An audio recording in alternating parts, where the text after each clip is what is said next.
Won't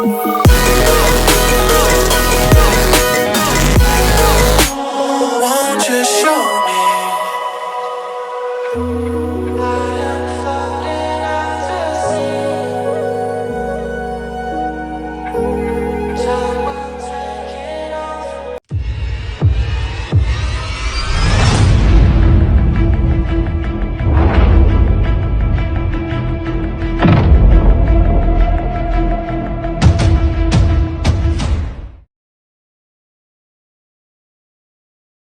Ternyata seiring perkembangan zaman dan kemajuan teknologi dan informasi, semakin banyak pula tantangan-tantangan yang harus kita hadapi ke depannya.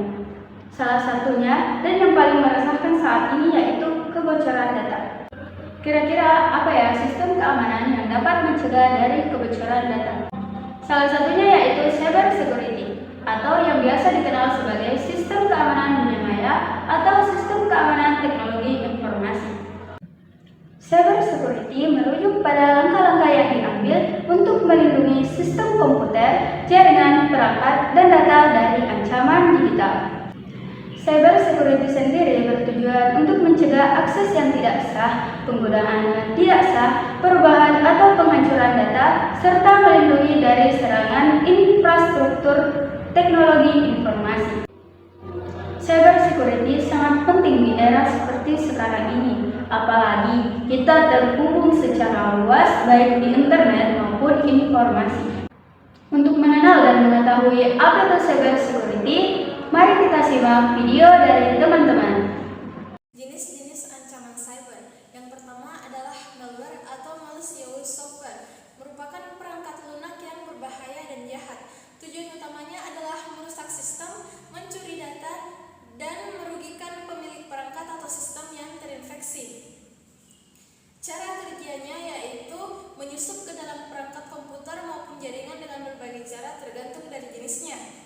Jenis yang sering kita temui adalah virus, di mana virus ini itu mereplikasi dirinya sendiri dan menyebar ke perangkat lain.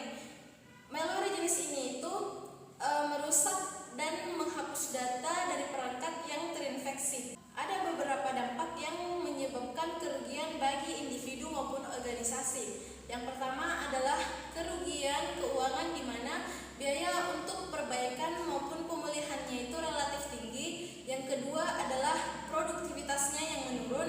Dan yang ketiga adalah kerugian reputasi oleh individu maupun brand yang terinfeksi.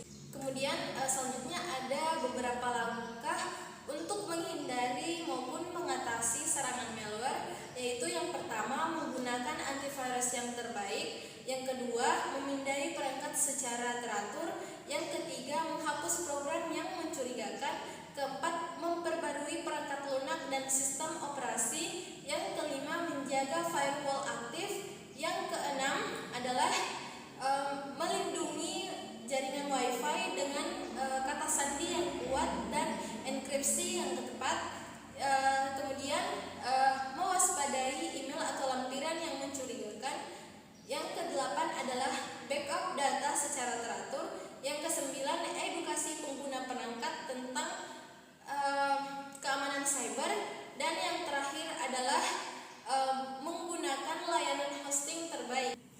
Phishing. Istilah resmi phishing adalah phishing yang berasal dari kata phishing yang berarti memancing. Jadi, phishing adalah upaya untuk mendapatkan informasi data seseorang dengan teknik pengelabuan. Data yang biasanya menjadi sasaran adalah data pribadi, data akun, dan data finansial.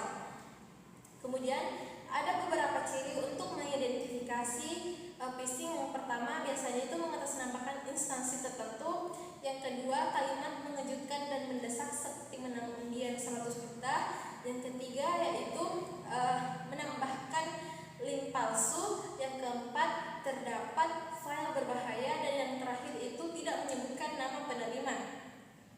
Kemudian ada beberapa cara untuk mencegah serangan phishing. Yang pertama adalah menjaga data pribadi. Yang kedua, tidak asal mengklik tautan. Yang ketiga, memperhatikan ejaan dan tata bahasa. Yang keempat adalah tidak mengakses website tidak aman. Dan yang kelima adalah meningkatkan keamanan semisal dengan penggunaan autentikasi 2 faktor. Selanjutnya yang ketiga ada serangan DDoS. DDoS sendiri merupakan singkatan dari Distributed Denial of Service yang dalam bahasa Indonesia dapat kita artikan sebagai penolakan layanan secara terdistribusi. DDoS merupakan jenis serangan cyber yang dilakukan dengan cara melanjutkan lintas jaringan internet pada sebuah sistem, server, atau jaringan.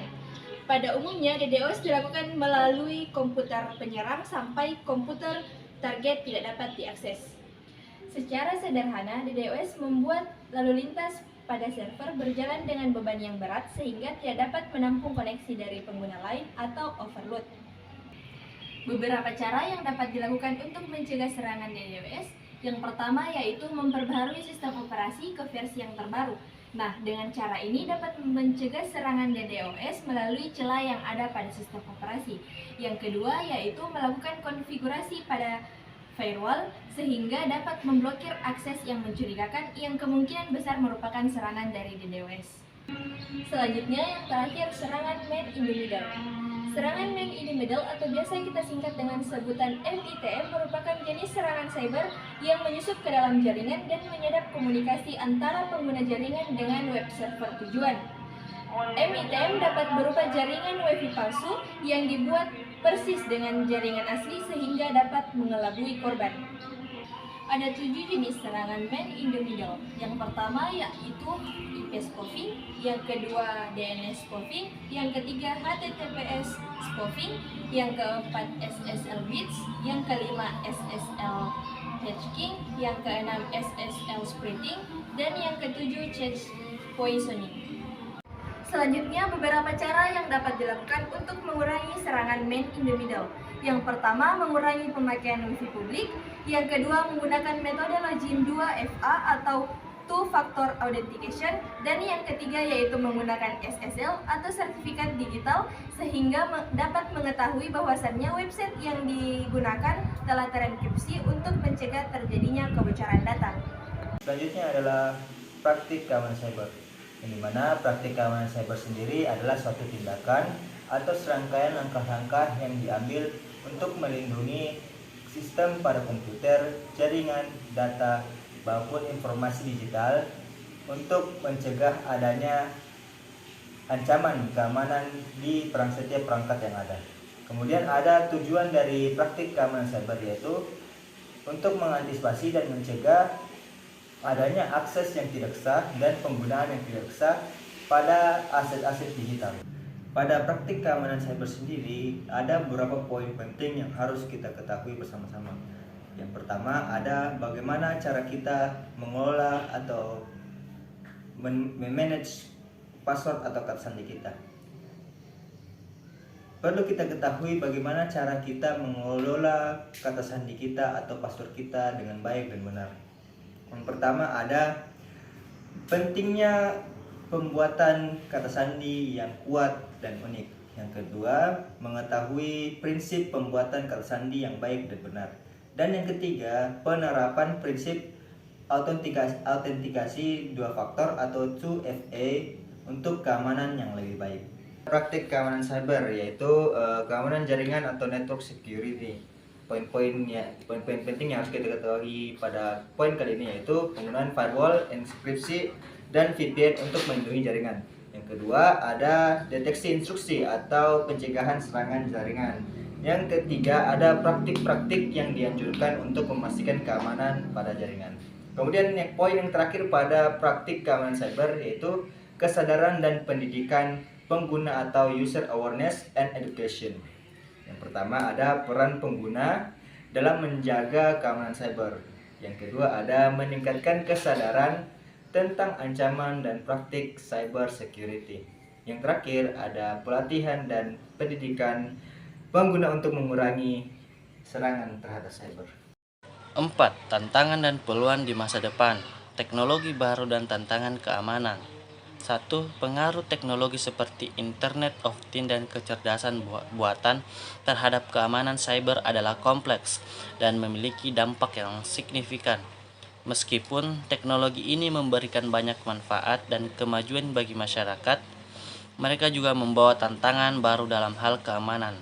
Ada beberapa pengaruh teknologi tersebut terhadap keamanan cyber, diantaranya Ekspansi serangan permukaan IoT melibatkan penghubungan perangkat dan objek yang lebih luas, termasuk perangkat rumah tangga, mobil pintar, peralatan industri, dan infrastruktur kota.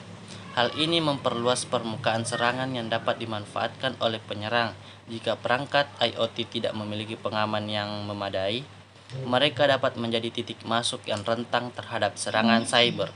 Untuk mengatasi tantangan teknologi baru dan meningkatkan keamanan, ada beberapa solusi, diantaranya pendidikan dan kesadaran keamanan. Mendidik pengguna dan organisasi tentang risiko keamanan yang terkait dengan teknologi baru adalah langkah penting. Pelatihan keamanan cyber dapat membantu meningkatkan kesadaran dan keterampilan dalam menghadapi ancaman keamanan. 2. Tantangan keamanan yang dihadapi dengan adanya teknologi baru. Dengan adanya teknologi baru, ada tantangan keamanan yang perlu dihadapi, yaitu kelemahan keamanan baru.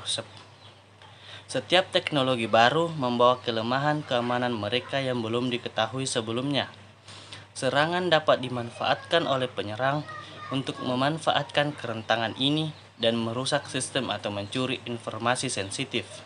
C. Kerjasama dan kolaborasi global. Yang pertama, ada pentingnya kerjasama antar negara dan lembaga untuk menghadapi serangan cyber. Yang kedua, ada inisiatif global dalam bidang cyber security. Yang ketiga, ada peluang kolaborasi untuk memperkuat pertahanan cyber. Kesimpulan pada materi diskusi kita pada kali ini yaitu mengingatkan pentingnya kesadaran dan tindakan proaktif dalam keamanan cyber, kemudian mendorong partisipasi serta tanggung jawab bersama dalam menjaga keamanan cyber.